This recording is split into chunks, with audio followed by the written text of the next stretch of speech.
যদি জানতাম বাবা হারিয়ে যাবে তবে পানিতে নামতাম না। সপ্তম শ্রেণীর এক কিশোরীর বাবাকে হারিয়ে এমনই এক আকুল আর্তনাদে ভারী হয়ে উঠেছিল চারপাশ।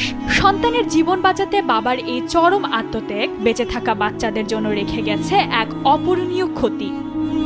২৪ জুলাই পরিবারের ১০ জন সদস্যকে নিয়ে কিশোরগঞ্জের মিঠাইমইন হাওরে বেড়াতে গিয়েছিলেন ঢাকায় কর্মরত বাসির উদ্দিন মিলন। দিনভর ঘোরাঘুরি শেষে বাড়ি ফেরার পথে করিমগঞ্জের হাসানপুর সেতু এলাকায় স্বজনদের নিয়ে পানিতে নামেন তিনি। এ সময় আকস্মিকভাবে হাওরের প্রবল স্রোতে তলিয়ে যেতে থাকে তার মেজ মেয়ে, জেলা শহরের সূর্যবালা বালিকা উচ্চ বিদ্যালয়ের সপ্তম শ্রেণীর ছাত্রী সেমন্তী আক্তার। মেয়েকে বাঁচাতে বিন্দুমাত্র দ্বিধা না করে তীব্র স্রোতে ঝাঁপিয়ে পড়েন বাসির। সাঁতার কেটে মেয়েকে বারবার ধাক্কা দিয়ে উপরে তুলে নিশ্চিত মৃত্যুর হাত থেকে রক্ষা করলেও স্রোতের টানে নিজে তলিয়ে যান পানির গভীরে। বাঁচানোর আকুল চেষ্টা থেকে পরনের ৩টি ওড়না বেঁধে বাবার দিকে ছুড়ে দিলেও শেষ রক্ষা হয়নি। প্রায় ১ ঘন্টা পর স্থানীয়দের সহায়তায় উদ্ধার করা হয় তার নিথর দেহ।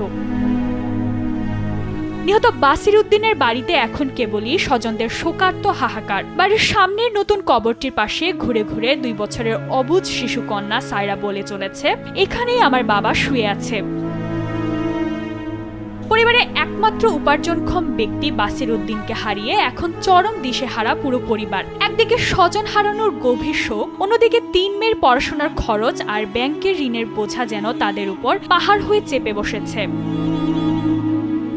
ঘটনাটিকে অত্যন্ত হৃদয় বিদারক উল্লেখ করে কিশোরগঞ্জ সদর উপজেলার নির্বাহী কর্মকর্তা মোহাম্মদ কামরুল হাসান জানান, সন্তানের জন্য বাবা মায়ের এই চিরন্তন আত্মত্যাগের খবরটি আমাদের স্তব্ধ করে দেয়। প্রশাসনের পক্ষ থেকে ক্ষতিগ্রস্ত পরিবারটির পাশে দাঁড়ানোর আশ্বাস দিয়েছেন তিনি। ইশরাত জাহান, দেশ টিভি।